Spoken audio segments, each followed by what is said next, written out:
In the vast expanse of our solar system, beyond the gas giants and asteroid belts, a young astronomer named Clyde Tombaugh was meticulously searching for a celestial object. The year was 1930. Astronomers had observed some peculiarities in the orbits of Uranus and Neptune. These peculiarities suggested that another massive object might be lurking beyond, tugging at their gravitational strings. Driven by this scientific curiosity, Tombaugh spent countless hours at the Lowell Observatory in Arizona, painstakingly comparing photographic plates of the night sky. On February 18, 1930, Tombaugh's dedication paid off. He discovered a faint point of light that moved against the backdrop of distant stars. This tiny, distant world, much smaller than any other known planet at the time, would soon capture the imagination of the world. This was Pluto.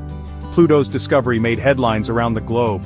It was a moment of scientific triumph, a testament to human curiosity and our relentless pursuit to understand the cosmos. This newfound celestial object, immediately embraced as the 9th planet of our solar system, quickly became a cultural icon. Pluto was a distant world, shrouded in mystery. Its discovery expanded the boundaries of our known solar system, and ignited a sense of wonder about the vastness of space and the possibility of other undiscovered worlds waiting to be found. Pluto was immediately classified as a planet upon its discovery. Astronomers had been searching for a 9th planet for decades. The search was driven by observed gravitational anomalies in the orbits of Uranus and Neptune. Pluto's presence seemingly explained these anomalies, and its status as a planet was solidified. Pluto, the mysterious 9th planet, captured the imagination of people worldwide. It became a symbol of the outermost reaches of our solar system. School children memorized its name alongside the other 8 planets. Pluto was a fixture in our understanding of the cosmos. However, as time passed and technology advanced, our understanding of Pluto and its surroundings began to evolve. Astronomers started to uncover more objects in the distant region beyond Neptune, a region now known as the Kuiper Belt. This region, a reservoir of icy bodies and remnants from the early solar system, held clues to the formation and evolution of our planetary system.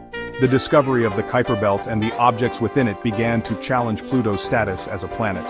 Astronomers realized that Pluto was not alone in its corner of the solar system.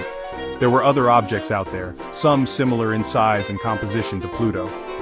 This realization would eventually lead to a major shift in our understanding of the solar system and Pluto's place within it. In 2006, the International Astronomical Union, the organization responsible for defining astronomical objects and phenomena, met to address the growing debate over Pluto's planetary status.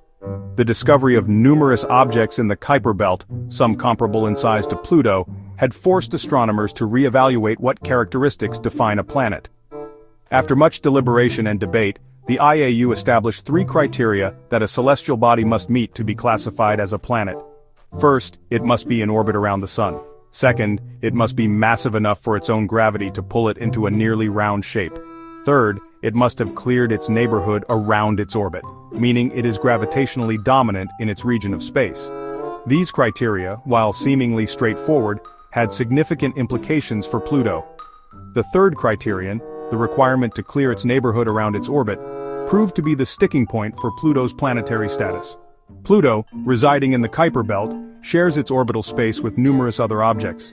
It does not gravitationally dominate its region.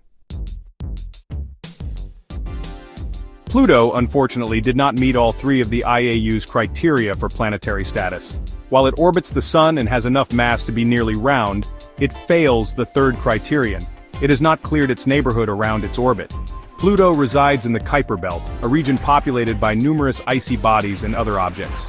These objects share Pluto's orbital path, and Pluto's gravity does not dominate the region. As a result, in 2006, the IAU reclassified Pluto as a dwarf planet. A dwarf planet, according to the IAU, meets the first 2 criteria for a planet, but fails the third. It orbits the Sun and is massive enough to be nearly round, but it has not cleared its neighborhood around its orbit. Despite its reclassification, Pluto remains a fascinating and scientifically valuable object. It is a complex world with a thin atmosphere, mountains, plains, and perhaps even a subsurface ocean. Its 5 moons, including Charon, are also subjects of intense study. Pluto, now recognized as a dwarf planet, continues to challenge our understanding of the solar system and provide valuable insights into the formation and evolution of planetary systems.